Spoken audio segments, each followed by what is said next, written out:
Hello guys, नमस्ते guys. कैसे हो? I hope everything is fine.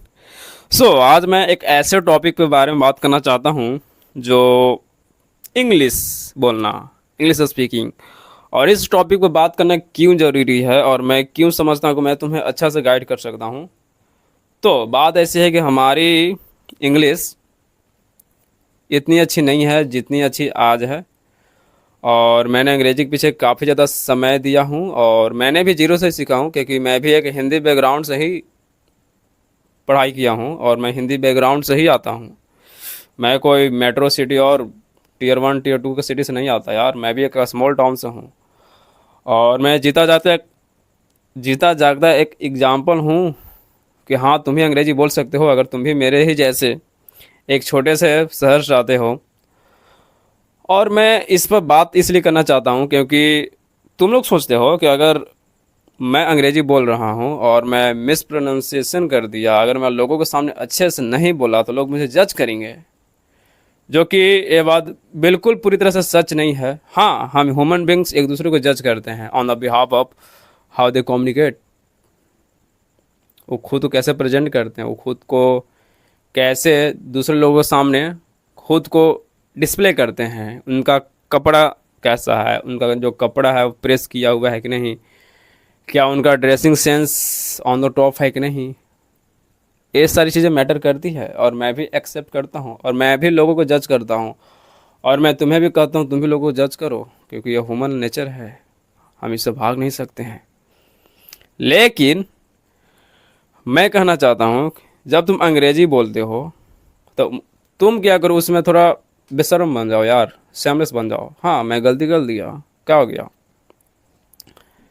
यही ना कि मैंने एक वर्ड को, जो अंग्रेजी का वर्ड है, मैं उसको अच्छे से नहीं बोला, क्या हो गया? लोग थोड़ा हंस लेंगे। हंसेंगे तो क्या होगा? उनका थोड़ी एंग्जाइटी है, उनकी जो डे टू डे लाइफ में जो प्रॉब्लम चल रही है वो थोड़ा कम हो जाएगा, उनको थोड़ा इंटरटेन हो जाएगा। लेकिन तुम वहाँ पे एक लेसन सीखोगे, हाँ इस व्यक्ति ने मुझ पे हंसा, इसकी वजह है कि मेरे अंदर कुछ कमी है और हमें उस कमी पे काम करनी है। तुम्हें इस प्रकार से सोचना है और तुम्हें यही एटीट्यूड रखना है। और इन फैक्ट देखो, मैंने भी यहाँ पे गलती किया, आई नो, ये जानबूझकर था। इनफैक्ट आज टीचर डे है, आज 5 सितंबर है और मैं वीडियो रिकॉर्ड कर रहा हूँ। तो आज शिक्षक दिवस है और मैं यहाँ पे एक अपना टेक देना चाहता हूँ कि तुम क्या करो, हमेशा पूरे लाइफ, चाहे तुम 60 साल के बूढ़े भी हो जाओ, मैं चाहता हूँ कि तुम हमेशा एक स्टूडेंट वाला माइंडसेट में रहो।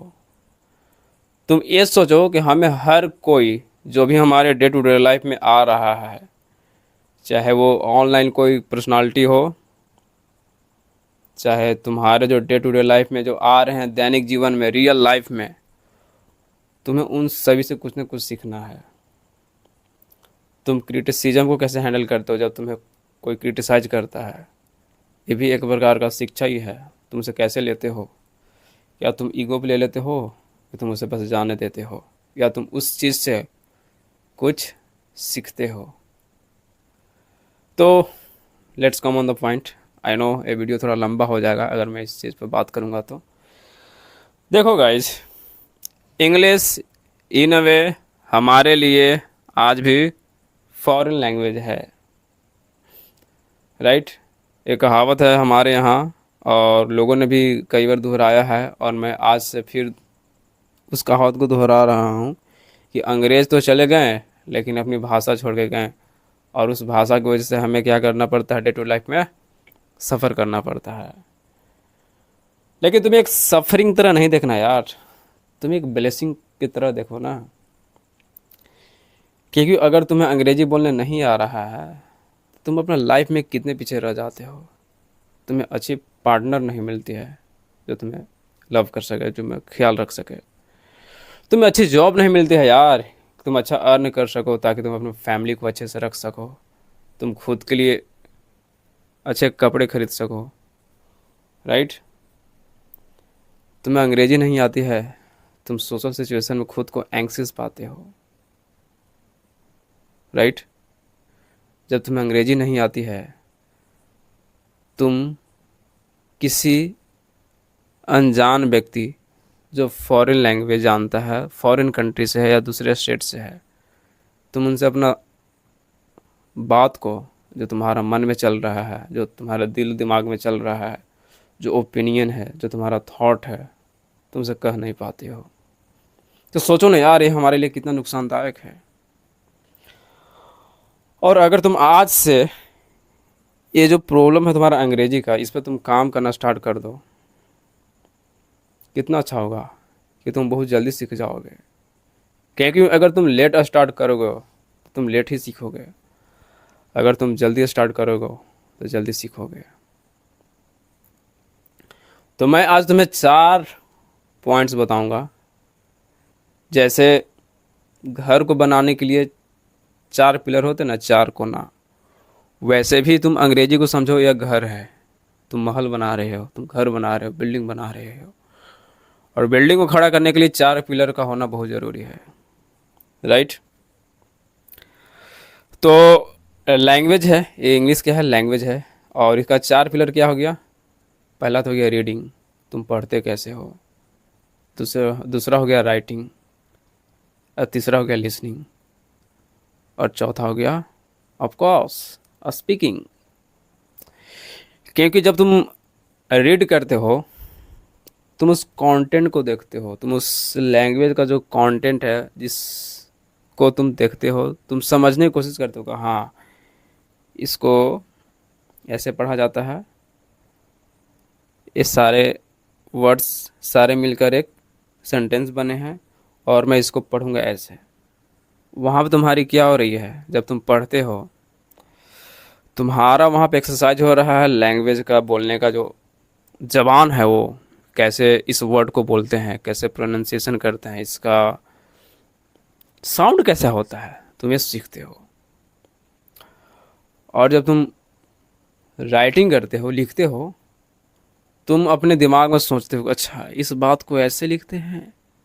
लेकिन तुम लिखने से पहले क्या करते हो, सोचते हो मन में। और सोचना बहुत ज़रूरी है, क्योंकि तुम बिना सोचे लिख नहीं सकते हो। जब तुम लिख रहे हो तुम्हारा 2 काम हो रहा है, तुम सोच भी रहे हो, लिख भी रहे हो। लिखने से तुम्हें याद भी हो रहा है कि हाँ इसको मैं ऐसे लिखूँगा, इसका मतलब ये होगा। फॉर एग्ज़ाम्पल, मुझे बाज़ार जाना है, एक सेंटेंस है, मैं इसे बनाऊँगा, मुझे बाज़ार जाना है, मुझे, आई मैंने मुझे, बाज़ार जाना है, have to go, I have to go market, I have to go market. ऐसे तुम बनाओगे। मानता हूँ ये सही नहीं है, क्योंकि इसका सही अनुवाद होगा I have to go to market. लेकिन हाँ, तुमने गलत ही बनाया, लेकिन तुम्हें थोड़ा बहुत तो कॉन्फिडेंस आया। या तुम मान लो दूसरा सेंटेंस, मैं पढ़ रहा हूँ, तुम इसे बनाना चाहते हो, आई पढ़ रहा हूँ, I am reading, I am reading. इस प्रकार से तुम बनाते हो, तुम लिखते हो, अपने दिमाग में सोचते हो। ऐसे लैंग्वेज सीखी जाती है, समझें। और क्या है, रीडिंग हो गया, राइटिंग हो गया, लिसनिंग पे आते हैं। मैं कहना चाहता हूँ तुम्हें क्या करना है, आज से तुम जितने भी तुम्हारा सोर्स ऑफ एंटरटेनमेंट है, तुम इसे अंग्रेजी में देखना और सुनना स्टार्ट कर दो। हाँ, स्टार्टिंग फेज में तुम्हें कुछ समझ में नहीं आएगा, तुम्हें बहुत बोरिंग लगेगा, तुम्हें गुस्सा भी आएगा, अरे मैं क्या कर रहा हूँ। मेरे साथ भी होता था यार, मैं थोड़े ही ऊपर से सब सिखाया था, नहीं यार। तुम्हें क्या करना है, तुम्हारे जितने भी इंटरटेनमेंट सोर्स है, चाहे तुम सॉन्ग सुनते हो, तुम बॉलीवुड के सॉन्ग सुनते हो, तुम पुराने वाले बॉलीवुड के जो पुराने गाने, तुम उसको अंग्रेजी में सुनो, सर्च करना यूट्यूब पर, बॉलीवुड अंग्रेजी सॉन्ग्स ओल्ड है। इस प्रकार से तुम्हें बहुत सारे सॉन्ग्स मिल जाएंगे। तुम पॉडकास्ट सुन सकते हो यार, ये मेरा बेस्ट तरीका था। तुम्हें स्पॉटिफाई या यूट्यूब पर पॉडकास्ट सुन सकते हो। मैं क्या करता था पहले, अब तो नहीं सुनता हूँ। पहले मैं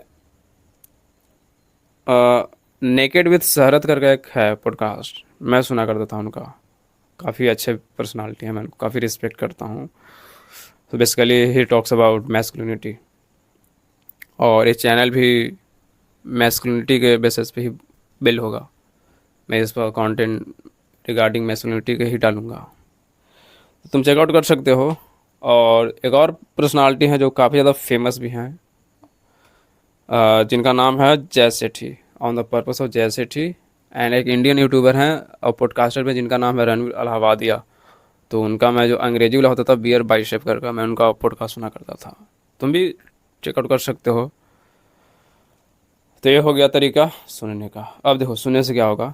जब तुम बच्चे थे या हम लोग बच्चे थे, तो हमने जितने भी आज वर्ड्स बोलते हैं, जितने भी शब्द बोलते हैं, हमने माँ के पेट से सीखकर नहीं आया था। जब हमने जन्म लिया था तो हमने बचपन से ही काफ़ी ज़्यादा उत्सुक था, और हमारे जो आसपास हुआ करते थे, जो भी कोई एक्टिविटी होता था, हम लोग क्या करते थे, उसको ऑब्जर्व करते थे। जैसे प्यास लगता था, हम लोग बोलते थे मम मम मम, तो मम्मी हमें पानी पिलाती थी। पापा बोलते थे पा पा पा पा, दादी को दा दा दादी, इस प्रकार से बोलते थे, टूटी फूटी। और उस टाइम हमें कोई डर नहीं होता था कि लोग मुझ पर हंस रहे हैं, लोग मुझे कमेंट पास करेंगे, या लोग हमें जज करेंगे, नहीं। तो सेम अगेन हमें बच्चा बन जाना है। कोई भी अंग्रेजी का वर्ड है उसे हमें बोलना है without caring about the other person, right. ये था लिसनिंग। अब आते हैं स्पीकिंग। देखो स्पीकिंग बहुत इंपॉर्टेंट है। और स्टार्टिंग में तुम्हें क्या करना है, मिरर के सामने खड़ा होकर बात करना है। चलो मिरर से हटा दो, मिरर तुम हर समय लेकर घूम नहीं सकते हो। तुम्हें क्या करना है, खुद का वीडियो बनाना है, जैसे मैं भी बना रहा हूँ तुम्हारे लिए। तुम्हें खुद का वीडियो बनाना है अंग्रेजी में बात करते हुए। हाँ थोड़ा अजीब लगेगा, लेकिन ये तरीका बहुत ज़्यादा काम करता है, और मेरे साथ भी हुआ है। मेरे को बहुत इससे बेनिफिट हुआ है, तभी मैं तुम्हें बता रहा हूँ। तुम खुद का वीडियो बनाओ यार अंग्रेजी में, सही बता रहा हूँ। जो भी आ रहा है, टूटी फूटी, this that what where he she it name, मतलब जो भी वर्ड्स आ रहे हैं, I will go for, I will go market eat fruit buy vegetable paneer, I will go gym workout, जो भी तुम्हें वर्ड्स आ रहे हैं, उल्टा पुल्टा सुल्टा गलत सलत, सब बकते जाओ बिना जजमेंट का। खुद से बको, ऐसे अंग्रेजी सीखी जाती है। एंड आई होप इस वीडियो के थ्रू मैं तुम्हें हेल्प कर पाया हूँ। So see you in the next video. Thank you, have a nice day.